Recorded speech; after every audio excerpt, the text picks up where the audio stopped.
오늘 묵상하실 말씀은 느헤미야서 7장 39절에서 65절 말씀으로 돌아온 사람들의 이름에 대해서 보겠습니다. 먼저 제사장 계급의 명단에 대해서 보겠습니다. 제사장은 예수아 집안 여다야 자손이 973명이요 임멜 자손이 1052명이요 바수울 자손이 1247명이요 하림 자손이 1017명이다. 느헤미야는 계속해서 예루살렘 성의 완전한 존속을 위해서 인구 밀도를 높여야 한다는 생각을 하게 되었잖아요. 그때 때마침 1차 기한자들의 가족 명부를 찾게 되었습니다. 이러한 일도 우연히 한 일이 아닌 것은 우리가 알 수 있죠. 하나님의 섭리 가운데 그 도우시는 손길을 우리가 봅니다. 하나님은 예나 지금이나 변함없이 이처럼 믿음의 자녀된 자들과 함께 하시며 돌보시는 분으로 때마다 도우시는 분입니다. 그러나 구약시대의 사람들이나 우리들은 도우시는 하나님의 뜻을 따라 살아가기보다는 눈앞에 보이는 삶을 자신의 힘으로 살아가기에 급급합니다. 고린도후서 5장 7절에 우리는 믿음으로 살아가지 보는 것으로 살아가지 아니합니다 라고 말씀하셨죠. 이러한 믿음이 우리에게 필요한 줄 압니다. 당시 많은 제사장들, 가문의 자손들 역시 눈에 보이지 않는 하나님을 따라 살기보다는 돌아온 고국에서 세터전을 마련하기에 바빴을 것입니다. 그들은 성전이 있는 예루살렘에서 거주하지 않고 다른 지역으로 흩어져 살고 있었고 귀환한 백성들도 바벨론에 의해 무너진 예루살렘 성에 대하여 안정감을 느낄 수 없었는지 예루살렘에 거하기보다는 적의 공격이 쉽지 않은 장소들에 흩어져 살거나 아마 조상들이 살던 고향으로 돌아간 사람이 많았던 것입니다. 레위 사람들을 보겠습니다. 레위 사람은 호드야의 자손들인 예수아와 감미엘 자손이 74명이요 노래하는 사람은 아삽 자손이 148명이요 성전 문지기는 살룸 자손과 아델 자손과 달문 자손과 악굽 자손과 하디다 자손과 소베 자손인데 138명이다. 레위 사람은 맡은 역할이 세 부분으로 나뉘어져서 노래하는 사람들이 148명이 기한했고 성전 문지기 직분자는 138명이 있었습니다. 나머지 호디아의 자손들인 74명이 맡은 일에 대해서는 기록되지 않은 것을 보아서 대제사장을 도와 제사 드리는 일들을 한 자들로 보입니다. 레위는 의회에 귀환한 제사장 숫자가 4289명인데 레위는 74명밖에 귀환하지 않았으니까 굉장히 적게 돌아온 것으로 보입니다. 그 이유를 정확히 알 수 없지만은 제사장 가문의 사람들은 이스라엘 나라의 지도자들로서 하나님이 선택한 백성이라는 정체성과 사명감이 레위 사람들보다는 후손들에게 더 투철하게 교육하지 않았나 싶습니다. 그들은 선지자들의 말씀을 기억하고 있었고 언젠가는 이스라엘로 돌아가야 된다는 하나님의 말씀을 잘 알고 있었기 때문에 아마 사명으로 알고 돌아왔을 것입니다. 레위는 성전의 일을 돌보지만은 대체로 제사장들을 돕는 자로 뒤에서 성전 일을 하는 것이 대부분이고 또 이미 페르시아에서 가족을 위해서 일구어낸 생업으로 굳이 고국으로 돌아가지 않아도 될 만큼 그곳에서 자리를 잡고 살았을 수도 있습니다. 여하간 그들은 귀환을 한 뒤에도 성전을 책임질 사람들은 우선은 제사장들이라 생각할 수 있었을 것입니다. 하지만 예수님은 하나님께서 내게 어떤 직분을 주시든지 적은 일에 충성하는 자가 주인의 즐거움에 참여할 수 있다고 마태복음 25장 21절에서 말씀하셨습니다. 그의 주인이 그에게 말하였다. 잘했다. 착하고 신실한 종아. 내가 적은 일에 신실하였으니 이제 내가 많은 일을 내게 맡기겠다. 와서 주인과 함께 기쁨을 누려라. 적용 질문입니다. 나는 교회 공동체에서 맡은 일에 대하여 감사하며 기쁨으로 섬기는 신앙인인가요?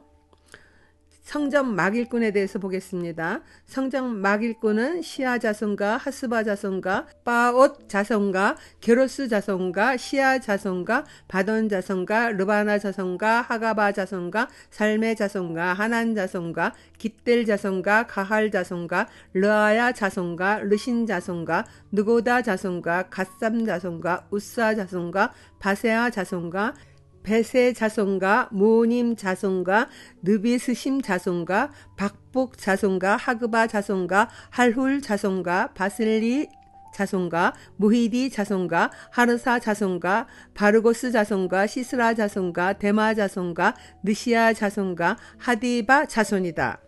성전에서 일하는 막 일꾼들의 후손들은 원래는 이방인이었습니다.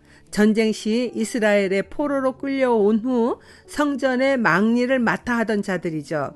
이들은 이스라엘에서 가장 비참한 낮은 신분으로 살았을 터인데 차라리 바벨론 포로 생활이 좀 더 편안할 수도 있었을 수 있습니다. 그런데도 불구하고 에스라가 기록한 성경을 보면은 매우 많은 사람들이 돌아온 것을 봅니다. 이들이 오히려 자진해서 이스라엘 사람들과 다시 팔레스타인으로 귀환한 것으로 보아 그들의 조상들이 이스라엘이 섬기는 하나님을 섬기는 자가 된 것으로 추정됩니다. 우리들도 예수 그리스도를 통해 구원받은 은혜를 확실히 깨달아 아는 경우에는 내 뜻보다는 하나님의 뜻을 따라 하나님이 은혜가 있는 곳에서 머물기를 원하는 것과 같습니다. 또 그곳에서의 삶이 세상이 보기에는 낮은 자리 같아도 개의치 않는 마음처럼 그들도 황폐한 이스라엘 땅이지만은 하나님의 임재가 있는 시온 성임을 조상들로부터 듣고 배웠기에 당연히 귀환하는 길에 들어섰을 것입니다. 왕궁의 일꾼들에 대해서 보겠습니다. 솔로몬을 섬기던 종들의 자손은 소대 자손과 소베렛 자손과 브리다 자손과 야알라 자손과 다르곤 자손과 깃델 자손과 스바다 자손과 핫델 자손과 보게렛 하스바인 자손과 아몬 자손이다. 이상 성전 막 일꾼과 솔로몬을 섬기던 종의 자손은 모두 392명이다. 왕궁에서 일하던 일꾼들 역시 이방인이 많았습니다. 이스라엘의 포로로 잡혀 왕궁에서 일하게 된 자들이죠. 이들 역시 천민 계급으로 취급받았음에도 불구하고 이스라엘 사람들과 다시 귀환한 것입니다. 이와 같은 현상은 오늘날 이집트 등이나 아프리카에 있는 나라들 중에 자신들은 유대교를 믿는 이스라엘 사람이라고 하여 이스라엘로 돌아가기를 원하는 사람들과 같습니다. 그렇게 자신들이 오랫동안 살던 나라에서 지금 이스라엘 고국으로 돌아간다고 하는 것을 우리가 알리야라고 부르지 않습니까? 그들은 아프리카에 살면서도 유대교를 신봉하고 유대인들의 절기 행사를 그대로 지키며 살아가고 있었습니다. 알리야, 즉 이스라엘의 국민으로 인정되어서 본국으로 가겠다고 요청하는 사람들을 이스라엘 정부가 그들의 생활이 진정 유대인의 생활인지를 점검한 뒤 모든 게 인정되면은 이스라엘로 알리야를 해주고 있습니다. 그리고 이제 이스라엘 혈통임을 입증치 못하는 자들에 대해서 보겠습니다. 이 밖에 델멜라와 델하르사와 구룹과 앗돈과 인멜 등 여러 곳에서 사람들이 왔지만 가문이 밝혀지지 않아서 그들이 이스라엘의 자손인지 아닌지는 알 길이 없었다. 그들은 들랴야 자손과 도비야 자손과 느고다 자손인데 모두 642명이다. 위에 사람들은 바벨론 포로로 잡혀간 뒤 그곳 도시에서 흩어져 살던 사람들의 후손이기는 한데 가문이 밝혀지지 않아서 이스라엘 자손인지를 전혀 알 길이 없다고 에스라서에도 기록되었습니다. 에스라서 2장 59절입니다. 이 밖에 델멜라와 델하르사와 구룹과 앗단과 인멜 등 여러 곳에서 사람들이 왔지만은 가문이 밝혀지지 않아서 그들이 이스라엘 자손인지 아닌지는 알 길이 없다. 또 이제 가문 등록부의 분실로 제사장 후손임을 입증치 못한 사람들을 보겠습니다. 제사장 가문 가운데는 호바야 자손과 학고스 자손과 바르실레 자손도 있는데 이들 가운데서 바르실레는 길르앗 지방 사람인 바르실레 집안으로 장가를 들어서 장인의 이름을 이어받은 사람이다. 족보를 뒤져보았지만 그들은 그 조상이 확인되지 않았으므로 제사장 직분을 맡기에는 적합하지 않다고 생각해서 그 직분을 맡지 못하게 하였다. 유다 총독은 그들에게 우림과 둠민을 가지고 판결을 내릴 제사장이 나타날 때까지는 가장 거룩한 음식은 먹지 말라고 명령하였다. 제사장 가문이었지만은 가문 등록부의 분실로 자신들이 제사장의 후손임을 입증하지 못한 사람들이라는 것을 에스라 역시 기록하였습니다. 에스라 2장 61절에서 63절입니다. 제사장의 자손 가운데는 호바야 자손과 학고스 자손과 바르실레 자손도 있는데 이들 가운데서 바르실레는 길르앗 지방 사람인 바르실레 집안으로 장가를 들어서 장인의 이름을 이어받은 사람이다. 족보를 뒤져보았지만 그들은 그 조상이 확인되지 않았다. 그래서 제사장 직분을 맡기에는 적합하지 않다고 생각하여 그 직분을 맡지 못하게 하였다. 유다 총독은 그들에게 우림과 둠밈을 가지고 판결을 내릴 제사장이 나타날 때까지는 가장 거룩한 음식은 먹지 말라고 명령하였다.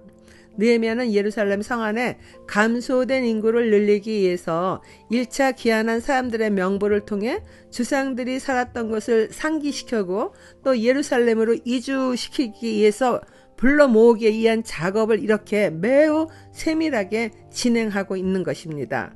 적용 질문입니다. 나는 어디서나 예수 그리스도를 믿는 하나님의 자녀의 신분을 자랑스럽게 여기며 살아가고 있나요? 예배를 드리는 주일에 교회에서 멀리 떠나 있어도 반드시 근처 교회를 찾아가 예배를 드리십니까? 기도하겠습니다.